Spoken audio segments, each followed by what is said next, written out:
All right. All right. And now back to the slide deck.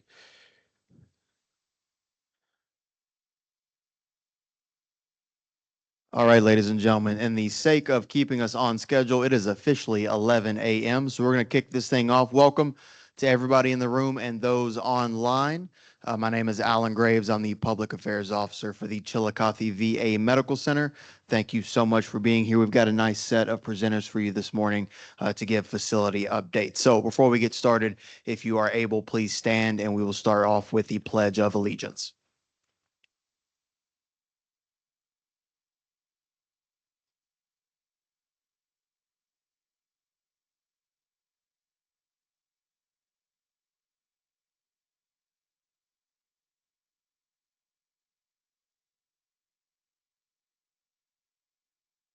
Thank you so much, everybody. Before we kick into our presenters, just want a reminder that bathrooms are in that back right corner. Well, for me, back left for you. Coffee, water, refreshments back there on that back table. Feel free to use those as needed. Before we kick off with our first presenter, Dr. Tran, a quick introduction to our ELT staff. You'll see him behind me. Mr. Ken Mortimer, he's on leave. He is our Executive Medical Center Director. Dr. Robert Taylor, our Associate Director. Katie Hills, who's not in the room with us, she's our ADPCS, and Dr. Ka Tran, our Chief of Staff, who will be presenting now. Good morning, everyone. And I just want to say welcome and then just thank you for being out here, especially in this sultry, that's the word of the day I learned today, summer. On behalf of the director, I just want to say welcome and again, thank you.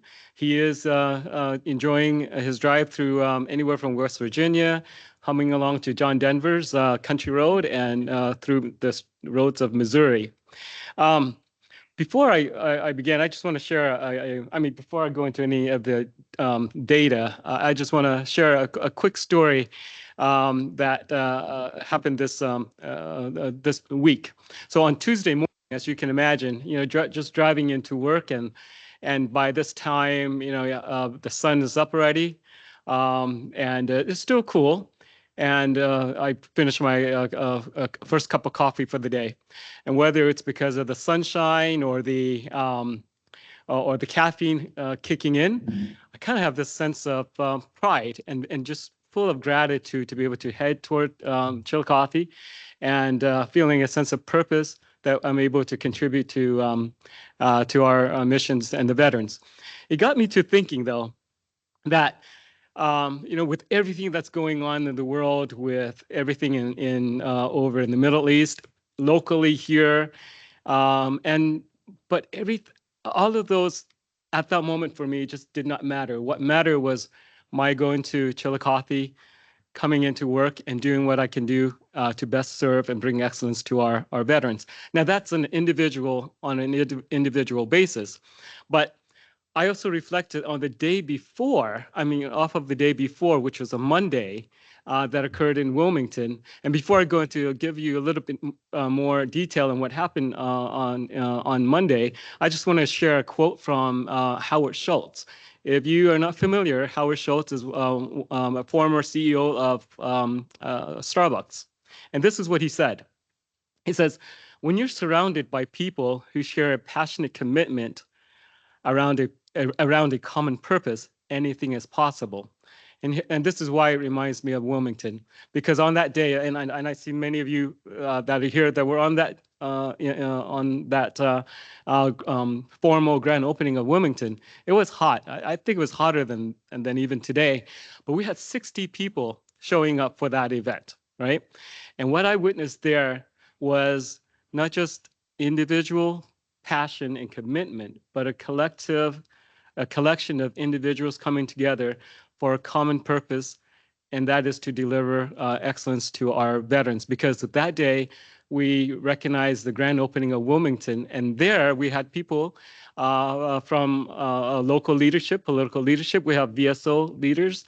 We have veterans. Buzzard, I remember seeing you there. And thank you for fixing my pin that day, by the way. But we saw nurse managers, we saw pharmacists and AMSA that were there. And we even saw veterans coming up to us and saying, giving us a personal thank you for what we're doing with the grand opening of Wilmington. And that would not have been possible had it not been just for the collective commitment that we see from individuals. Now, again, Howard Schultz is CEO of Starbucks. And I don't know about you, but as stakeholders, I would think that a lot of us are passionate about caffeine and coffee, but I think we also agree that veterans will top that, right? Now, the work that we do here at VA on a regular basis, on an individual basis or collective team, it adds up, and sometimes we do get to celebrate and highlight those moments when we have events like the Wilmington. But I'd like to just take a moment to share with you what we've been able to do collectively in the past 2 years. And I'm not Ken Mortimer when it comes to numbers, so I will only focus on this here, right? So in the past year, what we've seen as we will see in these numbers is that we've been able to bring more and more services back to VA, and as a result of that, more and more of our veterans coming back to VA, specifically things like urology, podiatry, surgery, dermatology, or some of the highlights that we are able to bring back. And I would also add cardiology as a major portion of that as well. Now,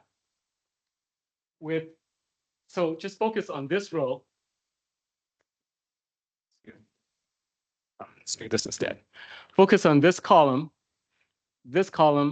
and this number here, because the number here represents the growth in the last 2 years when we compare May of 2023 and our current May of 2025. In the numbers of the unique veterans, we grew by close to 4%, right? Now, you've heard this thing called the care commissions in the past. They were predicting that we would be seeing a decline. And this is phenomenal to see an increase instead.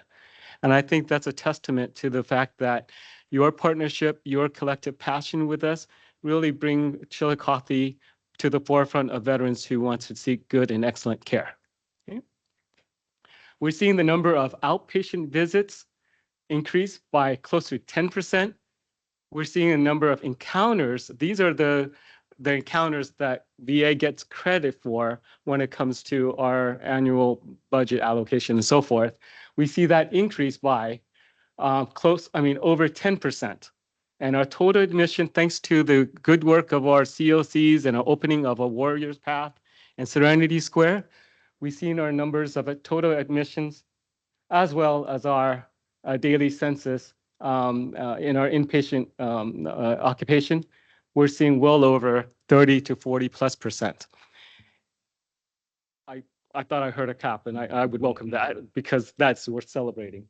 But again, I just want to thank you, not only personally myself, but on behalf of ELT, to be a part of that growth.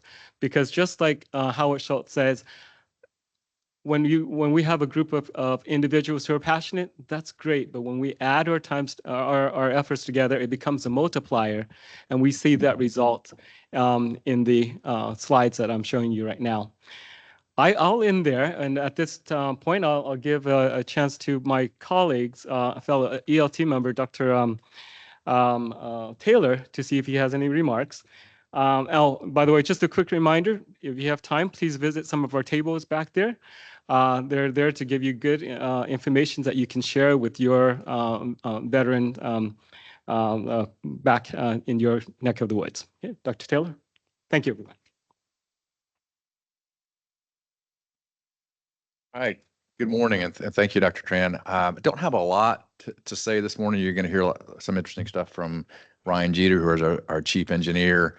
As the associate director, my role is to oversee operations. So oversight of departments like our engineering department, our fiscal department, housekeeping, and so on and so forth. And I'm fortunate to have some really excellent experts like Ryan. And so my job often goes like this when I meet with one of these experts. Yeah, that sounds good, which is good. Sometimes my response is, huh? But we work through it. As I said, we've got really good folks.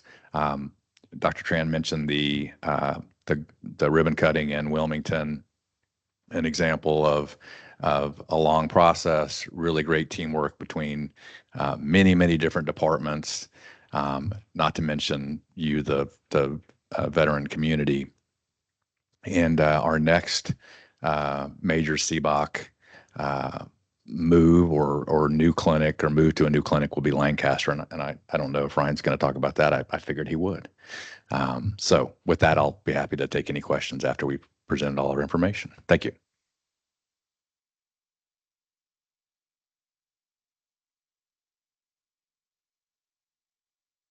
All right. Thank you, Dr. Taylor, Dr. Tran. We're going to breeze through some of these here. You're going to see a lot of, you know what, we're going to stop doing that. So a lot of these graphs that you're going to see over the next few slides are regurgitation of what you just saw. All of this material is available to you on our va.gov page. Go down to stakeholder meeting. The recordings are live, or not live, excuse me. The recordings are on there as well as these graphs. So if you want to get a closer look at them, you can absolutely do so. So with that, we're just going to push through these graphs here and on to, we keep talking about growth. So I think it's very appropriate to go ahead and bring up Thomas Vega, who's here to talk about outreach. Back up here. Put this back in the holder. I want to run around with it. Hey, good morning. I'm Tom Vega. I am the outreach coordinator here at the Chillicothe VA. I just want to run some stuff by you real quick. We've done a good number of events already. As you see on the left side there, we've hit several locations, had some really good interactions so far this year, but it's an exciting time. We're really kicking off fairs and festivals. So this year we're going to be going to hopefully more. The stuff on the right there is what we have upcoming. Now, that changes every single day as I get more events and more stuff locked in. Let's see if this works, and it does.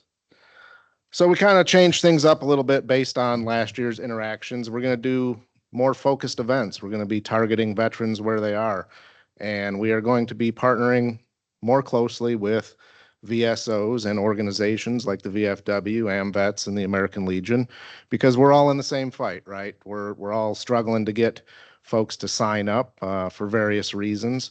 So we're going to get out on the road and get that education out there and say, hey, you know, this is a good thing, and you should sign up. And while you're signing up for the VA, why not sign up for the VFW at the same time? So we're looking to benefit in that manner as well. The last thing I'll touch on real quick is, you know, again, we're hitting the road with a stronger information packet this season, because I've visited a lot of VFWs over the last couple months, and there's a lot of common themes out there. A lot of, you know, I don't make, you know, I don't want to take, you know, stuff away from other veterans, or I make too much money, or you know, something crazy like that. And we're looking to dispel that this season. You know, we're going to get out on the road and say, hey, let's look at your case individually. You know, what do you qualify for? How can we boost your enrollment? You know, how can we boost your disability rating with the PACT Act? Or, you know, what do you qualify for? Things of that nature. So we're going to be really aggressive about that this year. And if VSOs, if you're on the line or watching and you have events, you know, hit me up. If not, I'll probably see you in person here in the next couple months. And that's it for me.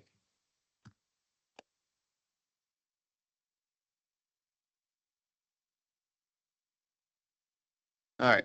I'm anti microphone holder. I'm already getting slack for it.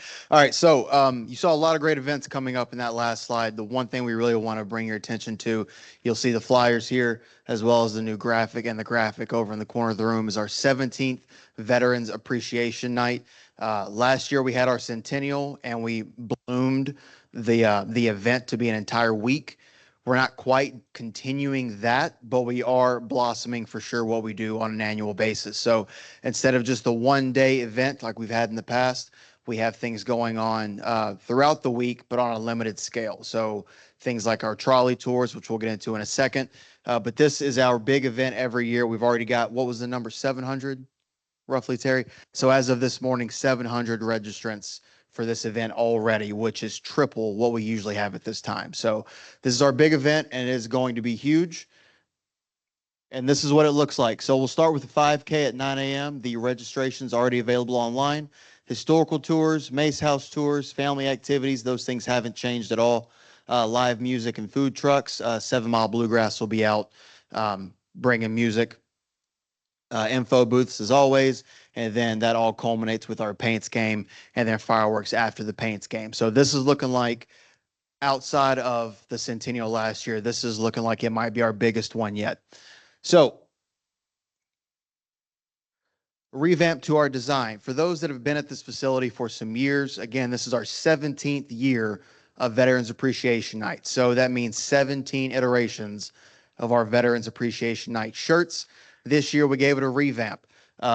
So I know that's a little harder to see on the slide, but there is a poster in the back.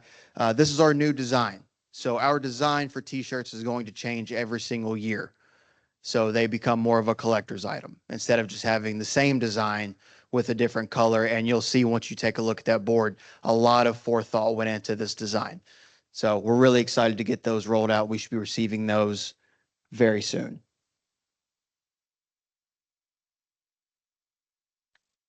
There we go. Okay. Also, this year's Chillicothe paints jerseys for our big game on the 19th. This is the design locally created. We wanted this last year, but we went with a different direction, but the design was so good that we had to bring it back. So that's what our players will be wearing the night of the game. And we talked about the trolley tours.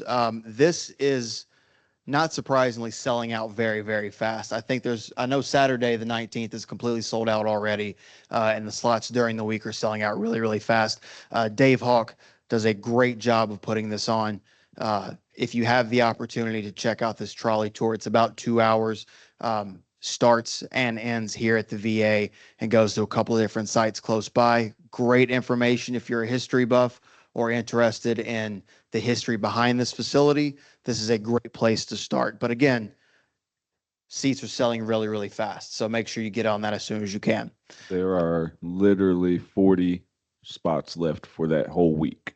So if you're wanting to go on that tour, you better register today.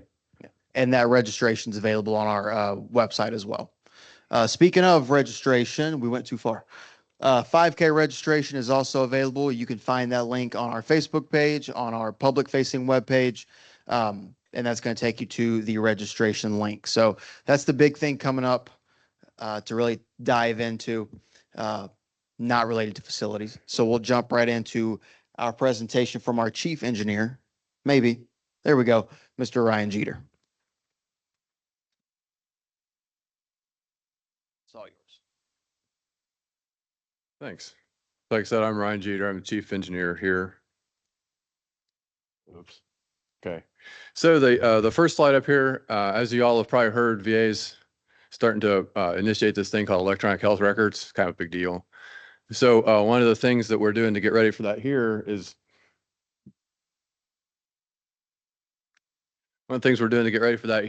rebuilding the IT infrastructure, which includes all the trenching and excavation work. If you drove in, there's construction, looks like everywhere. That's because there's construction literally everywhere. Everywhere there's a green line on the map all around the campus, we put in new fiber optic lines. We're redoing data cables all throughout the facilities. We're rebuilding every communications closet, like literally down to the outlet they plug the computers into. And that's all in preparation of the electronic health records go live, which for our facilities next year. So that's a big deal. Another big deal we've got going on is, and I think some of you may have seen part of this slide before, is we have a significant project to renovate and expand primary care in Building 31 here at this facility. So that consolidates all the primary care teams into one location, puts everything in the PAC model, which is the same kind of model that you see at the C-Box if you've been to the C-Box locations. That project is actually currently out for bids. We fast-tracked the design to get it done so we could get it awarded for fiscal year 26 construction. So it'll be a 2-year project. The different colors, if you can see the different colors on the screen, it's kind of a phase 1, phase 2 scenario. When it out wraps up, it'll be a pretty significant improvement for our primary care team and set us up to make it more convenient for everybody to use that service. We do have some other projects also going on. This slide's kind of a little bit more boring than the other two, but we're replacing some emergency generators, which helps our facility resiliency. We're replacing several elevators. We have a lot of elevators here, a lot of elevator challenges, but we're have several projects to work through those. And we're also working on HVAC controls, which been a lot of news about HVAC this week. It's kind of warm out. The Lancaster CBOC, Dr. Taylor mentioned that. We are working through the design process in a new lease at a new location in Lancaster. It's not too far away from the existing location. If you're familiar with Lancaster at all, there's a teeny weeny map up there. You might be able to see where the new location is. It's significantly larger than the old facility, and there's going to be new services that we don't currently provide at the existing location. So when that opens up, which will be targeting right now late towards the end of next fiscal year, which is like next fall, when that gets fully activated. Until then, we'll be continuing to provide services in the current location. So here's a picture of what the existing building looks like on the outside, and kind of a general footprint of what it's going to look like in the inside. It's kind of split into two pieces where most of the primary care functions are kind of in the packed model on the one side, and some of the other additional services are going to be on the other side. That way it still kind of keeps things organized and makes sense for when folks come into the clinic. And that's all I got to say about that.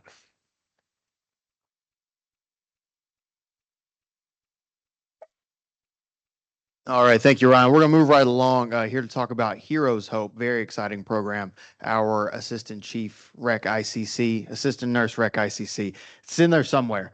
Blake Fraley, thank you.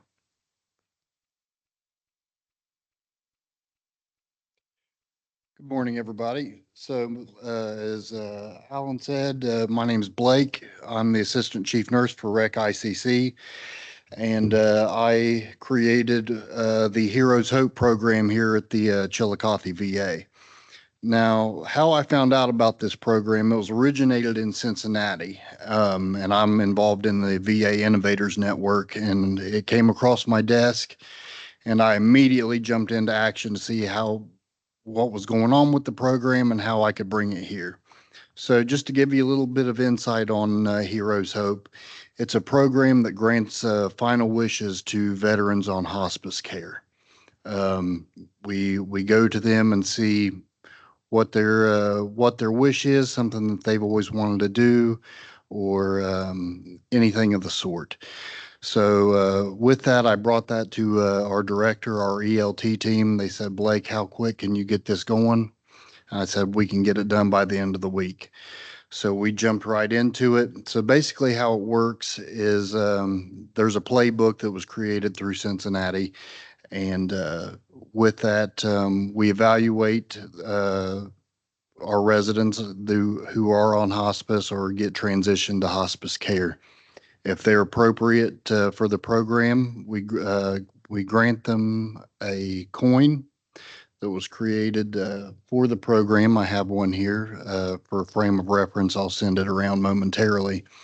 And that coin gets cashed in ceremonially. They always get to keep it, but at the granting of their wish. Now, what we've done so far, we've had one gentleman who wanted to have his story commemorated for his family to look back on. So we were able to get in touch with the National Archives, and his story was recorded over his time in the military, and it's been uploaded into the National Archives so that his family can always revisit what he did for our country. Also, this veteran his wife had passed away. They had been married for many, many years. And through collaborative efforts of many different disciplines here at the Chillicothe VA, we were able to facilitate getting this gentleman to the gravesite to visit his wife one last time prior to his passing. We have facilitated steak dinners for another gentleman and his entire family, church group, and everything else.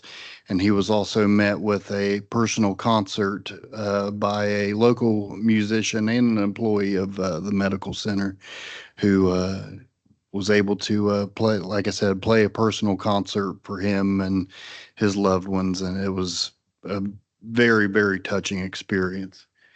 And lastly, one of our veterans who participated in the program humbly wanted to throw a pizza party for his counterparts on the neighborhood that he resides in. So attached, as you'll see, here are a few photos of some of the wishes that we've granted. This would be our veteran who was being entered into the National Archives through the Library of Congress. This would be the pizza party that we were able to throw for one of our other gentlemen. His brother was in attendance. It was very touching indeed. Our steak dinner party. You see, there we go. This gentleman invited some of the most special people who have been present in his lives to be there for this.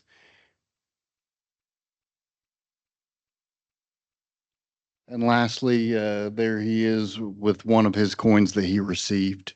And I'll send this around so everybody can see kind of what this looks like.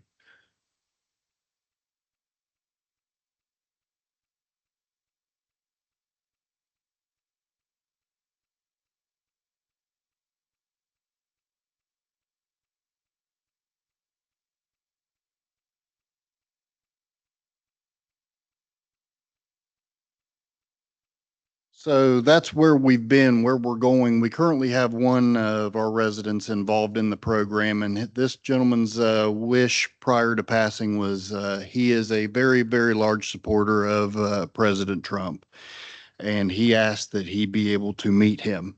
Now, it was explained that the possibility of that, might be hard, but I'm always up for a challenge to see what I can do and how far I can push it. So currently, we are working through facilitating some type of correspondence for this gentleman. The request has already reached the White House, so we're actually very proud of that fact. He's also been acknowledged by the Secretary of the VA and is receiving a coin from the Secretary of the VA in appreciation of his service. So none of this can be done without generous donators to our voluntary service program. Everything goes through them. I work in collaboration with them and helping grant these wishes. But, nothing's too big, nothing's too small. I can't promise that I can take somebody to Paris, but I can in fact bring Paris to them in the best way that I can. So like I said, it's through very gracious individuals that we're able to collaborate and make this program possible. And it is something very near and dear to our heart. And I appreciate your time. Thank you.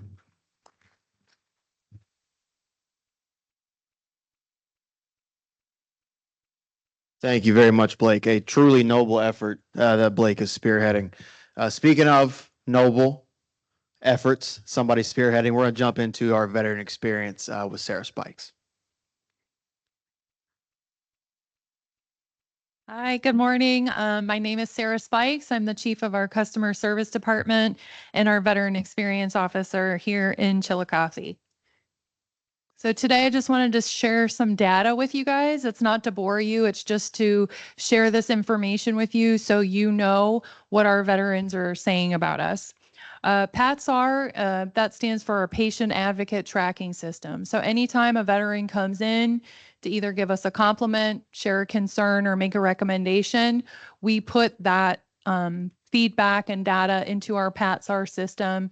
We send it to the appropriate service line for them to address the concern or to share a compliment that we've received with a staff member. For this fiscal year, as you can see on the screen, we've had 2,271 PATSR requests. We're below the national average, which is a good thing. On average, we're closing out our cases in about 1.9 days, so less than 2 days anytime somebody comes in. We've had 119 overdue cases, which means once we send it to the service line, sometimes there might be a delay in getting that response back to the veteran or the family member of a veteran, but we're well below the national average on that one as well. Our top code, so every time a compliment, concern, or recommendation comes in, we code it. It's assigned to a service code so we can track how we're doing in certain areas. And our top code as a facility remains compliments, which is outstanding. There's not very many facilities in the nation that can say that. So we're very, very proud of that.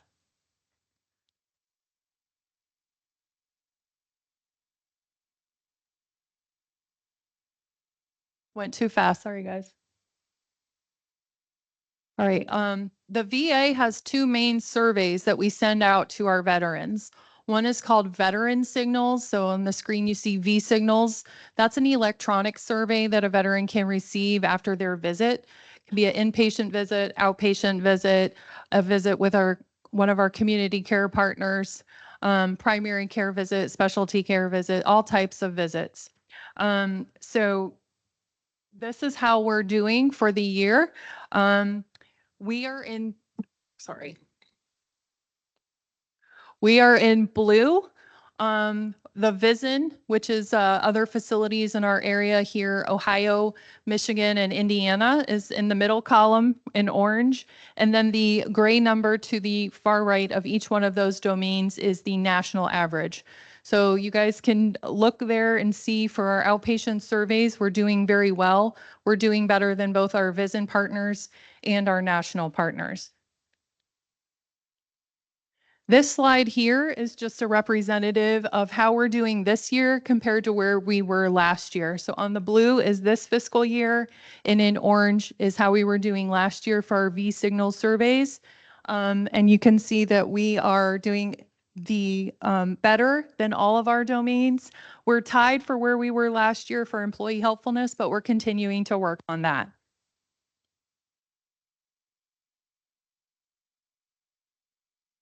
This is our V-Signals for our caregiver support program.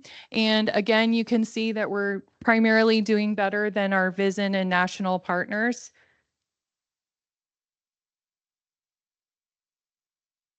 And for our Office of Community Care, this is how we're doing. We're doing better. So some veterans have asked me, well, Sarah, why do we care about how the community is doing? Because we're paying the VA, we're paying, the VA is paying to provide these services to our veterans when we can't get you in or we might not have a service available. So our veterans are still ranking us very, very good in community care compared to our VISN and national partners. The other survey, because we have two surveys, the other survey that we offer to our veterans is called SHEP. That's the acronym, which stands for Surveys Healthcare Experience of Patients. There are 4 different SHEP surveys, so I'll go over each one of those. One is for primary care visits, one is for specialty care visits, one is for inpatient, and then of course we have our community care as well. So this is for primary care. At the bottom of the screen, you'll see the different domains or areas that we are rated. And for our primary care surveys here at Chillicothe, we're doing better in 9 out of the 11 compared to VISN and national. For specialty care, we're doing better than VISN and national in every single domain. So that is wonderful news. For community care, we're also doing primarily better than VISN and national, but we have a little opportunity for improvement there. And last but not least is our inpatient scores. There are some new metrics this year that came out on the survey that changed in January. So we've seen a little bit of a dip, but we have kind of what we call a low sample size. So we expect those numbers to continue to increase throughout the rest of the year.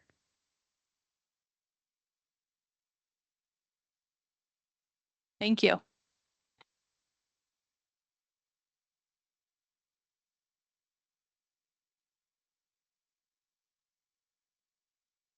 Thank you so much, Sarah. So that's going to do it for our presenters. Before we kick into questions, I do just want to remind you that if you have specific questions for services, what we have here available to you in the back of the room and some over here, primary care, PACT Act, Veterans Experience, Suicide Prevention, Compact Act, Community Care, VBA, Eligibility Enrollment, Whole Health, and Connected Care. So if you have any questions regarding any of those services, they're lining the back of the room with the exception of Veterans Experience, which is Sarah. So with that said, we'll go ahead and take any questions from our folks online, if we have any.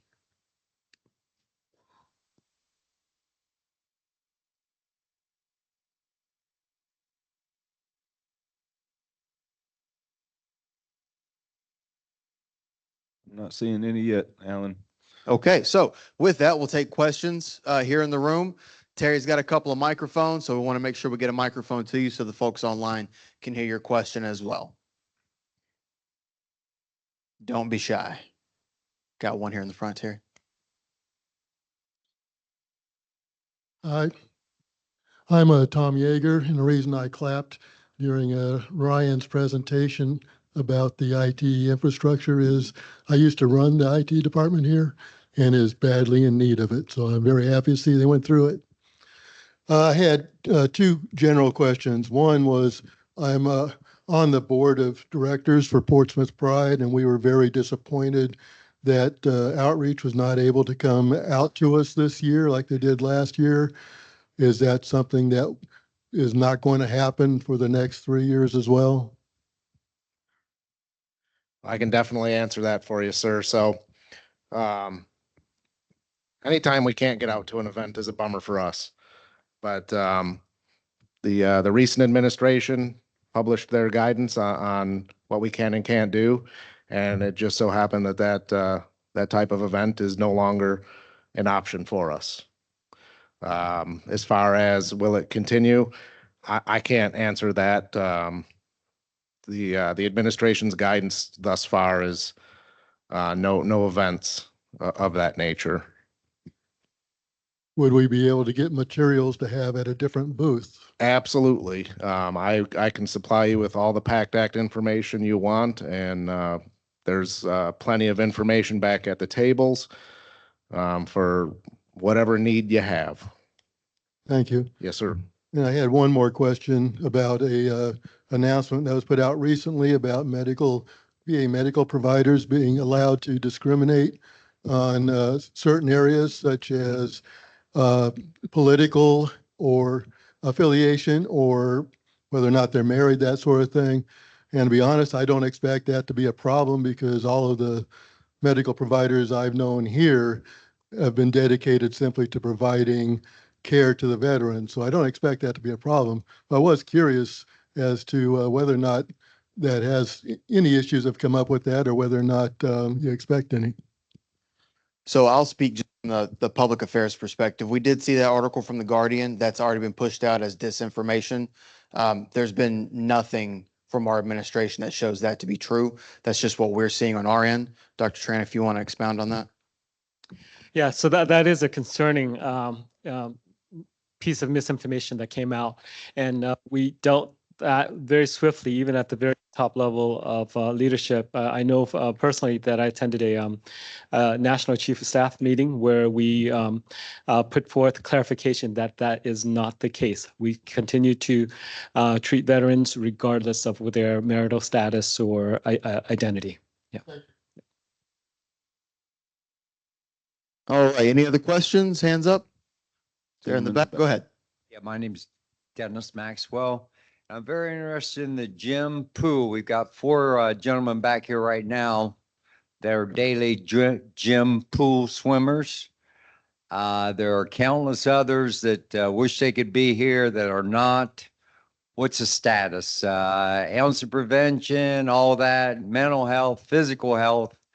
I can go on. Sure. I'm happy to give Mr. Mortimer, Kenneth Mortimer, our director's view on this. For those online, this is Terry McCourt, the executive assistant to the medical center director. He is still focused on that. It's not something that has been permanently closed. We're focused on the appropriate level of staffing for those areas, and when we're able to get to that, we're hoping to be able to offer that service as a walk-in again. Those services are still available on a consulted basis. So if you have a provider that has consulted you over to those services, whether it be the gym or the pool, then our rec therapy staff schedules you in and still provides that service. The only thing that's changed on that is the walk-in availability, and the director is hoping to be able to offer that again. So.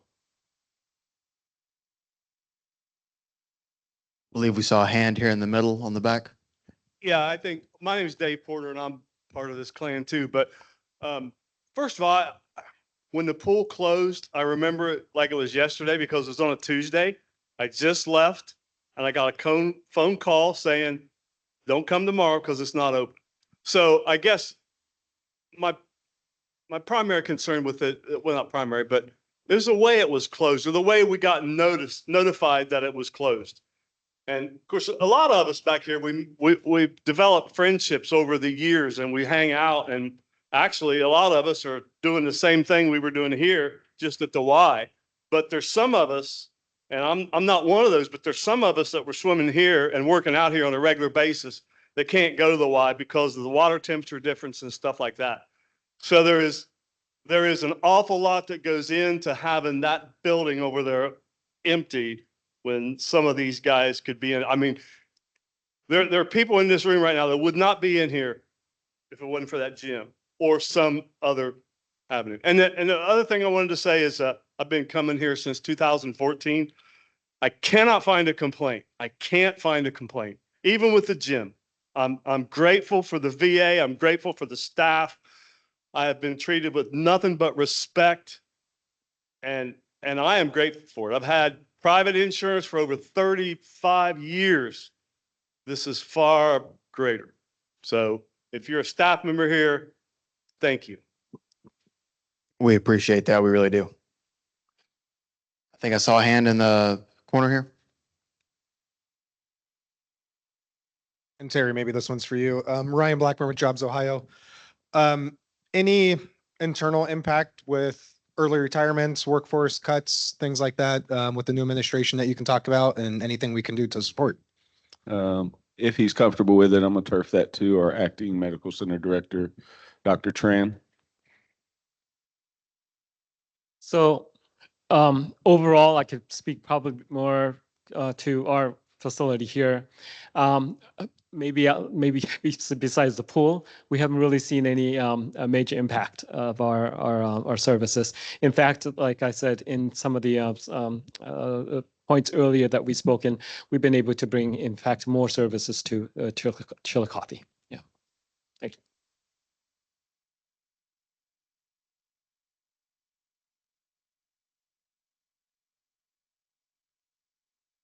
As fast as I used to. Hi, I'm Kelly Johnson with Congressman Taylor's office. This message is for Ryan. Could you elaborate on how you get donations for the Heroes Hope and how people can make a donation if they want, or how they get involved in that? Yes, so donations are made. So it's kind of a convoluted process. Donations are made through our voluntary program. We actually have brochures. There's a fund that is set up for individuals to donate directly to that. I believe we've put that out prior on our social medias, as well as it's on the back of our brochures and things of that nature.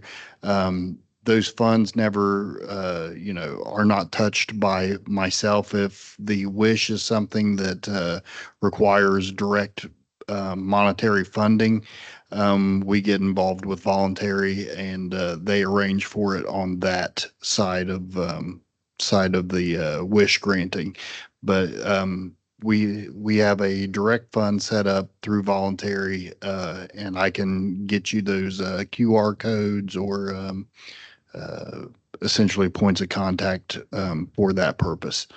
Yeah, just So- to expound upon that a little bit, that's an earmarked fund, so it can only be used for the Heroes Hope program. So once it's donated to that fund, it specifically sits for that use. So how long, I might have missed it. How long has this been in operate? I mean, like this program, how long has it been going?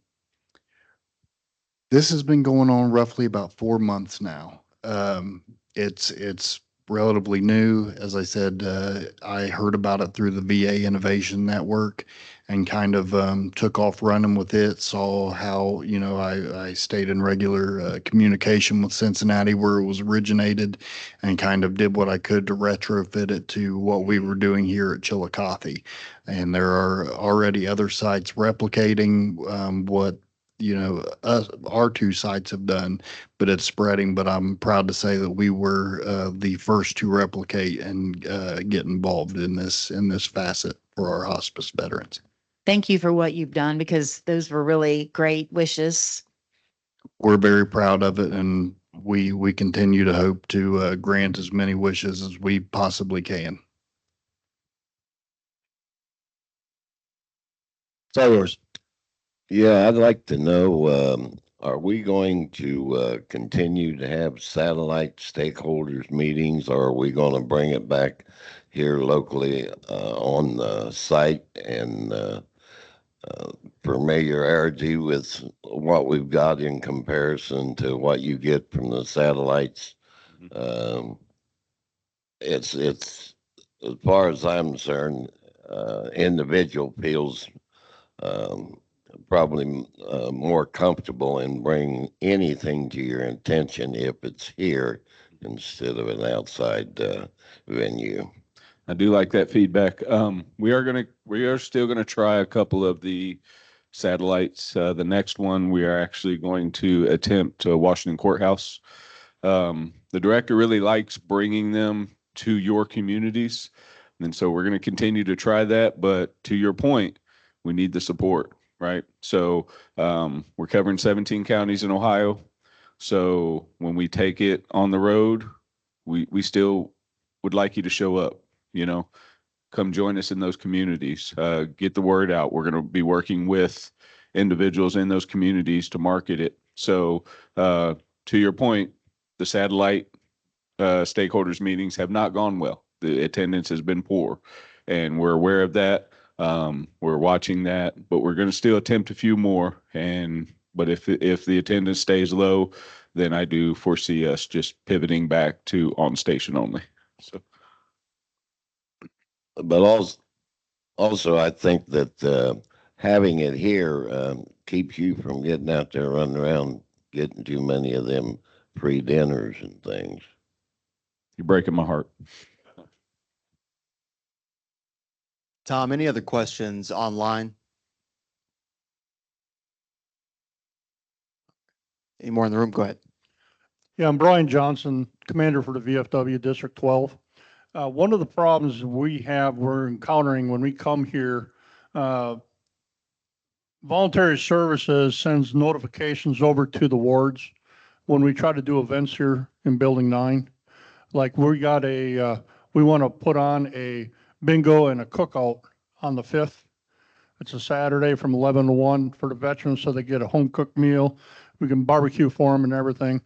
We tried to do events like this various times through the last few months, and we're getting small numbers that come over here. And we're just trying to find out, is there a way that internally, or if there's something that we can do to help get veterans over here to partake in some of these events? We have quite a few people that have gone ahead and went through the process to become volunteers, and they got screened and everything. But then we're told we can't go over and bring resident veterans over here unless they have a staff member with them. And we're just trying to figure out, is there something that we can do where we can get these veterans out of those rooms and get them over here to help out and partake in these events? I wish our chief nurse, Katie Hills, was here because she would be able to articulate this much better than I'm about to. But it's the answer that I can give you is it's a work in progress and we need to do better. That's not a real, formative answer, but that's the answer we have right now. Jamie just talked to me about this morning, even with the summer carnival that they just had. So it continues to be a communication point. We have communicated that to our chief nurse so she can encourage her team members to engage with these activities. We are one of the few, historically, our voluntary service program has ranked second or third in the nation in donations to the facility for our veterans. Being a smaller facility in the country and having that kind of community support, we need to honor that by stepping up when you guys are doing the work to bring these events here. And so continues to be a communication point. I'm passionate about it. Jamie's extremely passionate about it. And I felt like she was going to, toss me over a table this morning over it, but she's doing the work. She's communicating it over, and we're going to continue that and do better at honoring the work you all are doing. So.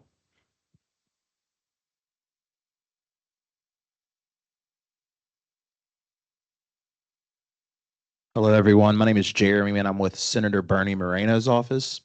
Just had a question about the electronic health record system that is going to be soon in place. Has the Chillicothe VA been in contact with others that have used this same electronic healthcare record system, and do they anticipate any of the problems as others have seen? So the short answer to that is yes, especially when it comes to one of our own very sister sites, Columbus. In addition to that, we are constantly in contact with Vision leadership because we know that this year is the onboarding process for Vision 10. Do we anticipate some of the problems?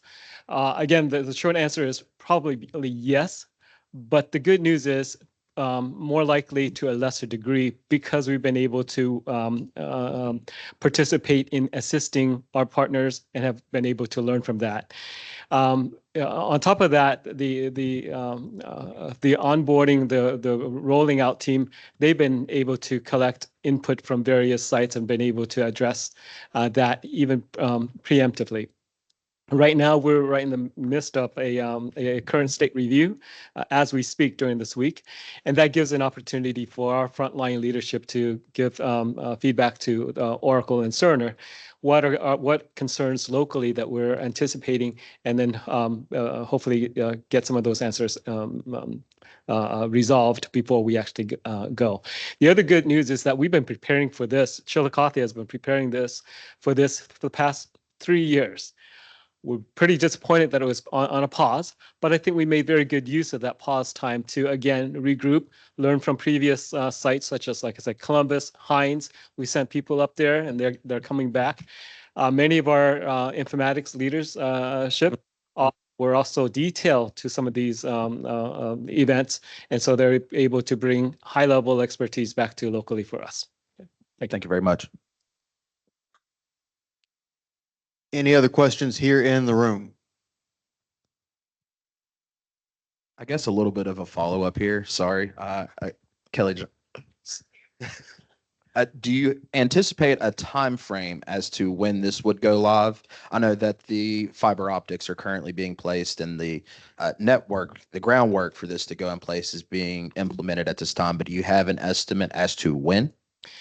So we do have a date. And I laugh every time I say the date.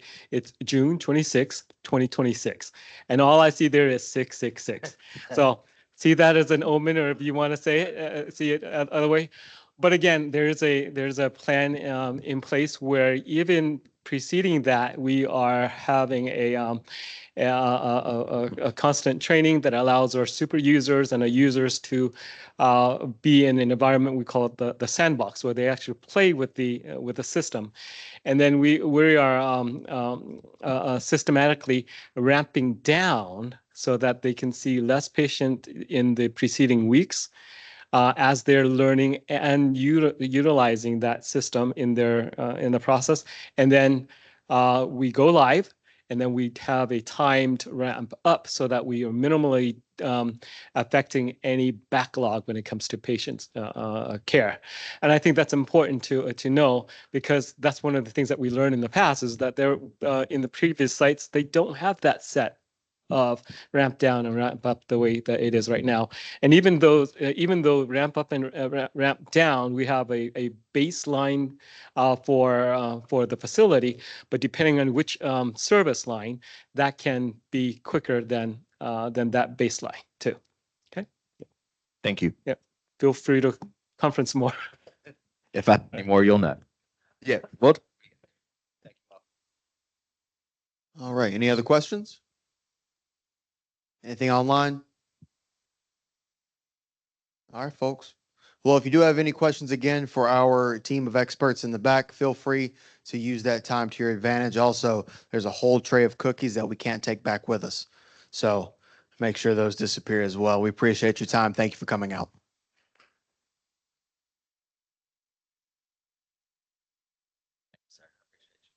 good to see you as always. It's my pleasure. Ms. Kelly, always my pleasure. How we been?